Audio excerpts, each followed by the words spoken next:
কোকৰাঝাৰত অনুষ্ঠিত হৈছে সদৌ অসম ভিত্তিক ৰবীন্দ্ৰ সংগীত আৰু ৰবীন্দ্ৰ নৃত্য প্ৰতিযোগিতা। কোকৰাঝাৰত মৌবন ভৱনত অনুষ্ঠিত হোৱা প্ৰতিযোগিতাখনত 150 গৰাকী প্ৰতিযোগীয়ে অংশগ্ৰহণ কৰিছে। উল্লেখ্য যে অসম ভাষিক সংখ্যালঘু ডেভেলপমেণ্ট বৰ্ডৰ বৈঠকত অনুষ্ঠিত হোৱা প্ৰতিযোগিতাখনত বাহিৰৰ পৰা অহা 5 গৰাকীকৈ বিচাৰকে বাছনি কৰি ফাইনেল প্ৰতিযোগিতাৰ বাবে গুৱাহাটীলৈ পঠিয়াব। অহা 21, 22 আৰু 23 জুনত গুৱাহাটীত অনুষ্ঠিত হ'বলগীয়া ফাইনেল প্ৰতিযোগিতাখনত উপস্থিত থাকিব মুখ্যমন্ত্ৰী ডক্টৰ হিমন্ত বিশ্ব শৰ্মা।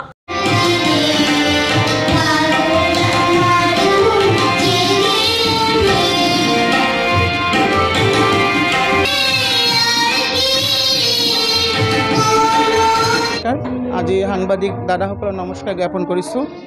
আজি আপোনাৰ অল আসাম ভাষা সংখ্যালঘু বৰ্ডৰ নেতৃত্বত অল আসাম ভিত্তিত এক ৰবীন্দ্ৰ সংগীত আৰু নৃত্যৰ কম্পিটিশ্যন চলি আছে অল আসামত। আজি কোকৰাঝাৰ লাষ্ট অডিশ্যন হৈ আছে ৰবীন্দ্ৰ সংগীত আৰু নৃত্যৰ কম্পিটিশ্যন, আৰু মই খুব গৰ্বিত যে কোকৰাঝাৰো ৰিপ্ৰেজেণ্ট কৰিব পাৰিছোঁ।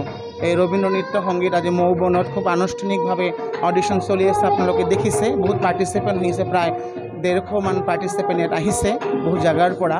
তো খুব এটা আনন্দৰ খবৰ যে ইয়াৰ টেলেণ্টবিলাকক লৈ আমি কাম কৰি আছোঁ, আৰু বিশেষকৈ আমাৰ সংখ্যালঘু বৰ্ডৰ শিলাদিত্যদেৱ মহাশয়ক ধন্যবাদ জ্ঞাপন কৰিছোঁ। তাৰ লগত মুখ্যমন্ত্ৰী ছাৰক ধন্যবাদ জ্ঞাপন কৰিছোঁ যে এটা ভাল পদক্ষেপ লৈ যে ৰবীন্দ্ৰনাথ ঠাকুৰৰ যে সংগীত যে নৃত্য আপোনাৰ গোটেই অসম ভিত্তিত যে কম্পিটিশ্যন কৰি আছে, আজি দ্বিতীয়বাৰ কম্পিটিশ্যন। অহা বছৰো হৈছিলে, কোকৰাঝাৰৰে উইনাৰ হৈ আহিছে, ৰাজ্যপালৰ হাতে প্ৰাইজ পাবলৈ সক্ষম হৈছে কোকৰাঝাৰৰ নৃত্য আৰু সংগীতৰ। যোৱা বছৰো মই ইয়াত কাম কৰিছিলোঁ, এইবাৰ বছৰো মই কৰিলোঁ, দ্বিতীয়বাৰ অডিশ্যন হৈ আছে। মানে খুব এটা ভাল যে ঠাকুৰ ৰবীন্দ্ৰ সংগীতৰ নৃত্যৰ এটা ভাল পদক্ষেপ লোৱাৰ কাৰণে অসম চৰকাৰ সংখ্যালঘুবোৰৰ আমি কোকৰাঝাৰবাসীয়ে ধন্যবাদ জ্ঞাপন কৰিছোঁ। ফাইনেলটো আপোনাৰ 21 তাৰিখ, 22 তাৰিখ, 23 তাৰিখত গুৱাহাটীত হ'ব। ইয়াত এটা কেটাগৰী দিছে, মানে আপোনাৰ এ গ্ৰুপৰ আপোনাৰ এজন চিলেকশ্যন হ'ব, বি গ্ৰুপত 2জন আৰু চি গ্ৰুপত 3জন, মানে 2জন, 3জন, 5জন, 150ৰ ভিতৰত 5জন চিলেকশ্যন হ'ব। 5জন গুৱাহাটীলৈ যাব ষ্টেট লেভেলত, ইহঁতে পাৰফৰ্মেঞ্চ কৰিব। ইয়াত জাজমেণ্ট আহিছে বাহিৰৰ পৰা চব, আপোনাৰ ৰতন ঘোষ ছাৰ, স্বাগতা আহিছে, পল্লৱী আহিছে, আমাৰ সুকৃতি সূত্ৰধৰ কোকৰাঝাৰৰ ভাল তবলচি, আমাৰ আপোনাৰ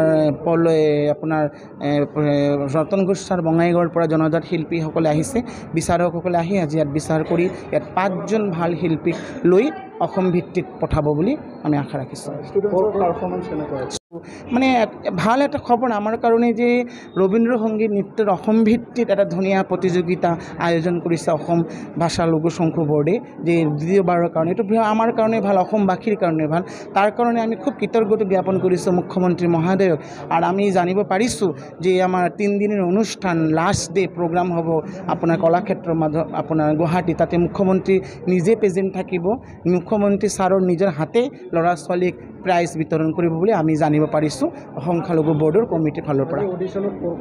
প্ৰায় আমাৰ কোকৰাঝাৰ পাৰ্টিচিপেণ্ট বেছি, কোকৰাঝাৰৰে মেক্সিমাম আহিছে, 2-1জন বাহিৰৰ পৰা মোৰ অলপ চেনেলত ইহঁতে ফ্ৰেছ কেণ্ডিডেটবিলাক আহিছে। ইয়াতে প্ৰায় 160 মান হৈছে, টোটাল পাৰ্টিচিপেণ্ট 160।